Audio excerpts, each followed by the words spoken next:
सर्दी की काली सुबह थी। छोटा सा टूटा फूटा घर जिसकी खिड़कियों से बर्फ जैसी ठंडी हवा सीधे अंदर घुस रही थी। दरवाजे के पास रखी फटी पर्दे की पट्टी हिलते ही घर में एक सिहरन फैल जाती। विद्या चूल्हे के पास बैठी थी। अंगारों की हल्की गर्मी उसके हाथों तक भी नहीं पहुंच रही थी। वह धीरे धीरे चाय उबाल रही थी। तभी उसके पास ही जमीन पर बिछे पुराने बोरे पर किशोर बैठ गया। उसके चेहरे पर ठंड से ज्यादा थकान थी। विद्या बोली, किशोर, राशन पूरा खत्म हो गया है। आज आते वक्त आटा, दाल, चावल, थोड़ा तेल नमक भी ले आना। हर चीज खत्म हो गई है और ऊपर से निशु के तो रोज रोज नए नए नखरे बढ़ रहे हैं। किशोर हल्का सा मुस्कुरा दिया। अरे बच्चा है विद्या, अब वो नहीं जिद करेगा तो कब करेगा? विद्या ने चाय कप में डालकर किशोर की ओर बढ़ाई। हाँ, पर घर की हालत भी तो देखो। कभी रोटी मिलती है, कभी सिर्फ नमकीन पानी। ऐसे में उसकी ख्वाहिशें पूरी करना मुश्किल है। किशोर चाय पीने लगा। बाहर अब धूप की हल्की रोशनी फैलने लगी थी। तभी घर के बाहर से दौड़ते कदमों की आवाज आई। निशु पूरे जोश में घर में घुसा। मम्मी, दादी, मैंने बाहर देखा, एक ठेले वाला सब्जियों वाला ऑमलेट बेच रहा था। बहुत अच्छी खुशबू थी। मुझे वो खाना है, अभी खाना है। विद्या ने उसे पकड़कर समझाने की कोशिश की। निशु, देख बेटा, हम गरीब लोग हैं।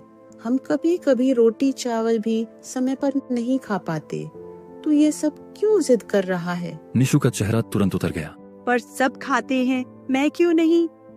किशोर ने उसे गोद में उठाया और बोला, सुन बेटा, मैं कोशिश करता हूँ। अगर आज ज्यादा काम हुआ और थोड़े पैसे बच गए तो मैं ला कर दूंगा, ठीक है? निशु ने धीरे से सिर हिलाया, लेकिन आंखों में अभी भी आंसू चमक रहे थे। किशोर ने जल्दी कपड़ा पहना, थैला उठाया और घर से निकल पड़ा। रास्ते में वह नदी के किनारे वाले संकरे पुल को पार करते हुए चल रहा था। ठंडी हवा उसके चेहरे को काट रही थी, लेकिन मन में बस एक ही बात थी, आज ज्यादा काम करूं ताकि शाम तक निशु की ख्वाहिश पूरी कर सकूं। वह खेत की तरफ पहुंचा तो मालिक सेठ दरवाजे पर खड़ा था। सेठ ने व्यंग्य से कहा, अरे वाह, आ गए किशोर साहब, आपकी ही राह देख रहे थे हम। किशोर ने सिर झुका दिया। माफ करना सेठ जी, थोड़ा देर हो गया। हाँ हाँ, देर तो रोज की ही होती है तेरी। जा, काम पर लग जा। किशोर ने कोई जवाब नहीं दिया। वह सीधे टमाटर के ढेर की तरफ गया और कटाई का काम शुरू कर दिया। उसके हाथ तेजी से चल रहे थे। हर कट में अपने बेटे की इच्छा का याद आना उसे और तेज काम करने पर मजबूर कर रहा था। शाम होते होते सेठ उसके पास आया। उसकी आवाज ऊंची और तंज से भरी हुई थी। क्या कर रहा है ये तू? ढंग से काम नहीं हो रहा। खाने पीने का कुछ लेकर आया नहीं कि क्या इतनी धीमी रफ्तार? चल उठ, बस आज के 50 रुपए ले और निकल। कल ठीक से काम करने आना। किशोर के हाथ ढीले पड़ गए। उसकी आंखों में पानी भर आया। सेठ जी, आज थोड़ा और दे देते तो। सेठ ने बीच में ही काट दिया। अरे निकल, ज्यादा दिमाग मत चला। किशोर चुपचाप 50 रुपए उठाकर घर की तरफ चल पड़ा। रास्ता लंबा लग रहा था। नदी के पास बैठकर वह कुछ मिनटों तक अपने आंसू छुपाता रहा। घर पहुंचा तो निशु सबसे पहले दौड़कर आया। उसके हाथ खाली देखकर वह गुस्से से बोला, आप कुछ भी नहीं लाए, आपने बोला था। और वह बाहर भाग गया। किशोर खाट के पास बैठ गया। चूल्हा बुझ चुका था। घर में अंधेरा और ठंड दोनों भर चुके थे। विद्या उसके पास आई। क्या हुआ? इतना देर क्यों हो गई? कुछ क्यों नहीं लाए? किशोर की आवाज टूट गई। आज पूरा दिन मेहनत की, पर सेठ ने बस 50 रुपए दिए। ताना मारकर भगा दिया। कुछ खरीदने लायक बचा ही नहीं। विद्या ने उसके कंधे पर हाथ रखा। किशोर, तुम कोशिश कर रहे हो, बस वही काफी है। किशोर की आंखों से आंसू गिर पड़े और उस रात ठंडी हवा के बीच गरीब घर में सिर्फ चुप्पी और भूख का दर्द गूंजता रहा। अगली सुबह सूरज निकलने से पहले ही किशोर उठ गया। घर में अभी भी ठंडी हवा अंदर घुस रही थी, पर आज उसके कदमों में थोड़ी जल्दी थी। विद्या चूल्हे के पास खड़ी गरम रोटी के टुकड़े और थोड़ी सब्जी एक कपड़े में बांध रही थी। वह उसके पास आई और बोली, ये लो तुम्हारा टिफिन, रास्ते में खा लेना। ठंड बहुत है, ध्यान रखना और समय पर खाना मत भूलना। किशोर ने टिफिन हाथ में लेते हुए कहा, आज ज्यादा काम करूंगा विद्या। अगर सेठ खुश हो गया तो शायद कुछ पैसे ज्यादा दे दे। तभी तो हमारा निशु खुश होगा। इतने में निशु नींद वाली आंखें मलते हुए बाहर आया। पापा, आज तो सब्जियों वाला ऑमलेट बनेगा ना? किशोर उसके गाल पर हाथ रखते हुए बोला। मैं कोशिश करूंगा, तू चिंता मत कर। उसने घर की ओर देखा, फिर धीरे से दरवाजा बंद किया और खेत की तरफ चल पड़ा।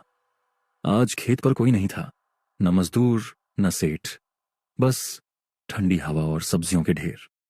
किशोर ने सोचा, काम पड़ा है, मैं कर देता हूं, शायद इससे मेरी कदर बढ़ जाए। उसने टमाटर काटे, भिंडी साफ की, गोभी तोड़ी, बैंगन अलग किए, फिर सब बोरियों में भरकर ट्रक तक ले गया। कई बार हाथ सुन्न हो जाते, पर वह रुका नहीं। उसका मन बार बार कहता, निशु के लिए, बस निशु के लिए। काफी देर बाद ट्रक भर चुका था। तभी सेठ दूर से आता दिखा। किशोर मुस्कुरा उठा, सोचता हुआ कि शायद आज उसे मेहनत का फल मिलेगा। लेकिन सेठ जैसे ही पास आया, उसकी आवाज तेज और सख्त थी। मैं कब बोला था आ जाना? ये सब किसने करने को कहा? किशोर हड़बड़ाकर बोला, सेठ जी, काम पड़ा था, मैंने सोचा कर दूं, ताकि। सेठ ने हाथ से इशारा काटते हुए कहा, बस ज्यादा समझदारी मत दिखा। ये ले 50 रुपए, और आगे से यहां मत दिखना। मजदूरी की अक्ल नहीं है तुझे। चल हट, निकल। किशोर रोके हुए आवाज में बोला, सेठ जी, गरीब पे इतना मत करो, ठंड में भी सुबह से काम किया है मैंने। सेठ ने उसे धक्का देते हुए कहा, चल हट, निकल। किशोर लड़खड़ा गया। उसके हाथ में सिर्फ वही 50 का नोट था जो उसकी मेहनत का मजाक बना रहा था। घर लौटन के रास्ते में उसके कदम भारी होते गए। वह सीधा जंगल की तरफ मुड़ गया और एक पेड़ के नीचे बैठ गया। टिफिन अभी भी खुला नहीं था। आंखों में भरे पानी से सब धुंधला हो रहा था। काश आज कुछ अच्छा हो जाता, उसने मन में कहा। तभी पास ही झाड़ियों में से आवाज आई। किशोर चौंक कर उठा और आवाज की तरफ गया। वहां एक छोटी सी मुर्गी ठंड में सिकुड़ी हुई बैठी थी। उसका शरीर कंप रहा था। किशोर ने उसे गोद में उठाते हुए कहा, अगर मैं इसे घर नहीं ले गया तो ये ठंड में मर जाएगी। चलो मुन्नू, मेरे साथ चल। वह मुर्गी को सीने से लगाए घर की तरफ चल पड़ा। घर पहुंचा तो सबने हैरानी से पूछा, अरे ये मुर्गी कहां से आई? किशोर ने बस इतना कहा, ठंड में पड़ी थी, सोचा एक जान बच जाए। निशु खुशी से उछल पड़ा। मम्मी, कल जल्दी ऑमलेट बनाना, हमारी मुन्नू अब अंडे देगी ना? विद्या मुस्कुराई। हाँ बेटा, अगर किस्मत ने साथ दिया तो जरूर। निशु दौड़कर सोने चला गया। किशोर और विद्या एक दूसरे को देखते रह गए। घर में आज भी सिर्फ दाल चावल बना था, पर लंबे समय बाद गरीबी के बीच उम्मीद की एक छोटी सी रोशनी जल उठी थी। अगले दिन सुबह घर में बहुत तेज ठंड थी।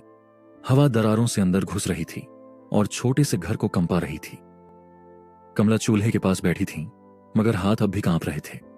उन्होंने धीरे से किशोर की तरफ देखा और बोली, किशोर, आज काम पर मत जा, बहुत ज्यादा ठंड है बेटा, मेरा जी घबरा रहा है।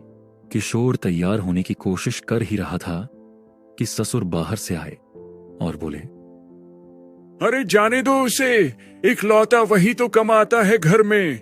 अगर पैसे नहीं आए तो पूरा घर भूखा रहेगा। मेरी उम्र हो गई है, नहीं तो मैं ही उसके साथ चला जाता। तभी मुर्गी मुन्नी दरवाजे पर आ गई। किशोर ने उसे देखा और हल्का सा मुस्कुराया। उस मासूम सी आवाज में भी परिवार को हिम्मत देने की ताकत थी। निष्ठू उसकी तरफ भागा, पर ठंड ने उसे भी रोक दिया। सबके चेहरों पर चिंता साफ दिख रही थी। किशोर बिना कुछ कहे काम पर जाने के लिए निकल गया। बाहर धुंध ही धुंध थी, हवा गीली और चुभने वाली। रास्ते में कई लोग पहले से ही रोजगार ढूंढ रहे थे। दिहाड़ी पर काम पाने वालों की भीड़ थी। हाथ कम थे पर पेट ज्यादा। किशोर ने कई जगह पूछा, भाई कोई काम है क्या? पर हर तरफ एक ही जवाब मिला, आज नहीं, लोग बहुत हैं। सारा दिन भटकते भटकते वह थक गया। उम्मीद लगभग खत्म होने लगी। शाम ढलते ढलते वह घर की ओर लौटा, पर जैसे ही घर के पास पहुंचा उसके कदम थम गए। उसने देखा पूरा परिवार बाहर खड़ा था। हवा और तेज बर्फीली हो चुकी थी। घर की दीवारें गिर चुकी थीं, छत उड़ चुकी थी। राजेश दोनों हाथ सिर पर रखकर कह रहे थे, हे भगवान, हमारे ही नसीब में ऐसे दिन क्यों? विद्या कोने में मुर्गी को सीने से लगाए खड़ी थी, आंखें लाल और डरी हुई। किशोर आगे बढ़ा और चौंक कर बोला, क्या हुआ? सब यहां क्यों खड़े हैं? विद्या ने कांपती आवाज में कहा। तूफान बहुत तेज आया था। किशोर की आंखें नम हो गईं। अब हम कहां जाएंगे? ठंड बढ़ती जा रही थी। हवा मानो घर के टूटे हिस्सों को मजाक उड़ा रही हो। डर की लकीरें सबके चेहरों पर साफ दिख रही थीं। छोटा सा बच्चा निष्ठु भी आज बोल नहीं पा रहा था। तभी कमला ने हिम्मत जुटाकर कहा, चलो गांव के कोने में चलते हैं। वहां पुरानी झोपड़ी है, सालों से कोई नहीं रहता। कम से कम सर पर छत तो होगी। सबने एक दूसरे को देखा। कोई रास्ता और था ही नहीं। धीरे धीरे ठंड से सिकुड़ते हुए, टूटी उम्मीदों को समेटे हुए पूरा परिवार उस झोपड़ी की ओर चल पड़ा। अंधेरा घिर रहा था, पर कहीं भीतर एक छोटी सी आशा भी जलने लगी थी। शायद वहां उन्हें थोड़ी गर्मी, थोड़ी राहत मिले। काले परिवार का सफर लंबा था। ठंडी हवाएं रास्ते भर साथ चलती रहीं, पर किसी के कदम नहीं रुके। सब थके हुए, ठिठुरे हुए, एक दूसरे को सहारा देते हुए गांव के कोने की तरफ बढ़ते गए। आखिरकार झाड़ियों के पीछे छुपी हुई वह पुरानी झोपड़ी दिखी। टूटी दीवारें, टेढ़ी छत, पर फिर भी परिवार के लिए वह किसी महल से कम नहीं लग रही थी। सब अंदर घुसे। भीतर धूल थी, जाले थे, पर कम से कम हवा अंदर नहीं आ रही थी। कमला ने ठंडी सांस लेकर कहा, चलो बेटा, आज की रात तो कट जाएगी। भूख लगी थी, पर थकान इतनी थी कि सब नींद में डूब गए। अगली सुबह सूरज की हल्की किरणें झोपड़ी की टूटी दीवारों से अंदर आईं। विद्या सबसे पहले उठी। पानी लेने बाहर गई तो उसकी नजर झोपड़ी के पीछे फैली जमीन पर पड़ी। मिट्टी नम थी, काली थी और बिल्कुल उपजाऊ लग रही थी। वह चकित होकर वहीं खड़ी रह गई। राजेश बाहर आए और बोले, क्या हुआ बहू, ऐसे क्या देख रही है? विद्या ने धीरे से कहा, बाबूजी, मैं सोच रही थी, क्या हम यहाँ खेती कर सकते हैं? मिट्टी बहुत अच्छी लग रही है, बस मुझे बीज चाहिए, बाकी मैं सब देख लूंगी। तभी किशोर भी बाहर आया और बोला, क्यों नहीं बहू, खेती क्यों नहीं हो सकती? रुक, मैं अभी अपने दोस्त से बीज लेकर आता हूँ। और थोड़ी देर में एक पोटली लेकर लौटा। विद्या ने जमीन को समतल किया, मिट्टी को हाथों से टटोला और प्यार से बीज बोने लगी। प्याज, हरी मिर्च, टमाटर, उम्मीद के बीज। दिन बीतते गए। हफ्तों बाद वही जगह पूरी तरह हरी भरी दिखाई देने लगी। छोटा सा खेत अब प्याज, टमाटर और मिर्चियों से भर चुका था। एक सुबह निष्ठु दौड़ता हुआ खेत में पहुंचा। मम्मी मम्मी, अब तो आप सब्जियों वाला ऑमलेट बनाओ ना, अब तो हमारे पास सब्जियां भी हैं। उसी वक्त मुर्गी मुन्नी ने टुक टुक की आवाज की, जैसे वह भी निष्ठु की बात में हां मिला रही हो।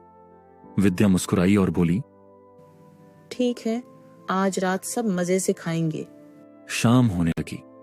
झोपड़ी के अंदर चूल्हे पर तवा गर्म होने लगा। विद्या ने प्याज काटे, टमाटर बारीक काटे, हरी मिर्च मिलाई और फिर मुर्गी के दिए ताजा अंडे फोड़े। तवे पर मिश्रण पड़ा तो एक प्रतिम खुशबू हवा में फैल गई। उधर कमला बोली, वाह बहू, आज तो घर में त्योहार जैसा माहौल है। किशोर पास बैठा मुस्कुराते हुए बोला, सच में लगता है हमारी किस्मत भी अब बदलने लगी है। रात को सब एक साथ बैठकर खाते रहे। सब्जियों से भरा खुशबूदार गर्मा गर्म ऑमलेट